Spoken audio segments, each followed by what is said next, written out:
अकोल्यातून एक संतापजनक, धक्कादायक आणि अंगावर काटा आणणारी घटना समोर आली आहे. विज्ञानाच्या युगातही अंधश्रद्धेचा अंधकार किती खोलवर रुजलेला आहे याचं विदारक उदाहरण अकोला जिल्ह्यातील मूर्तिजापूर तालुक्यातील निंबा गावात पाहायला मिळालं आहे.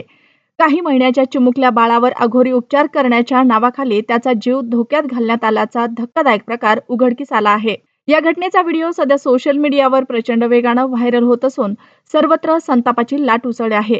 व्हिडिओमध्ये दिसतं की चेतन सुनील मुळे नावाचा 24 वर्षीय तथाकथित भोंदूबाबा एका लहान बाळाला आपल्या दातांनी पकडून हवेत गोल गोल फिरवत आहे. काही महिन्याच्या निष्पाप बाळावर असा जीवघेणा आणि अमानुष प्रयोग केल्यानं नागरिक संताप व्यक्त करत आहे. मिळालेल्या माहितीनुसार हा भोंदूबाबा गावात स्वतःचा दरबार भरवत होता.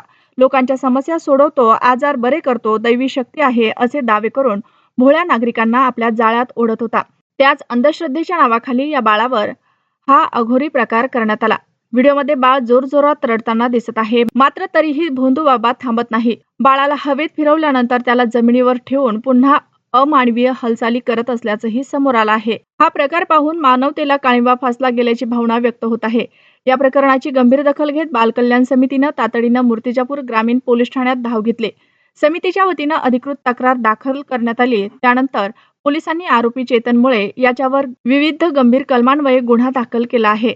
पोलिसांनी भारतीय न्यायसंहिता कलम 125 अंतर्गत दुसऱ्याचा जीव धोक्यात घालणे, बाल न्याय अधिनियम 2015च्या कलम 75 अंतर्गत बालकावरील क्रूरता तसेच महाराष्ट्र जादूटोणा विरोधी कायदा 2013 अंतर्गत अमानुष कृत्य आणि अंधश्रद्धा पसरवल्याप्रकरणी गुन्हा दाखल केला आहे. या घटनेमुळे पुन्हा एकदा प्रश्न उपस्थित झाला आहे की कायदे अस्तित्वात असतानाही ग्रामीण भागात अंधश्रद्धा इतकी खोलवर का रुजली आहे?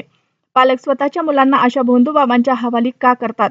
अकोल्यातील ही घटना केवळ एका गावापुरती मर्यादित नाही, तर संपूर्ण समाजासाठी इशारा आहे. अंधश्रद्धा आणि भोंदूगिरी विरोधात कठोर कारवाई सोबतच तळागाळात जनजागृती होणंही तितकंच आवश्यक आहे. सध्या या प्रकरणामुळे संपूर्ण महाराष्ट्रात संतापाची भावना व्यक्त केली जात आहे.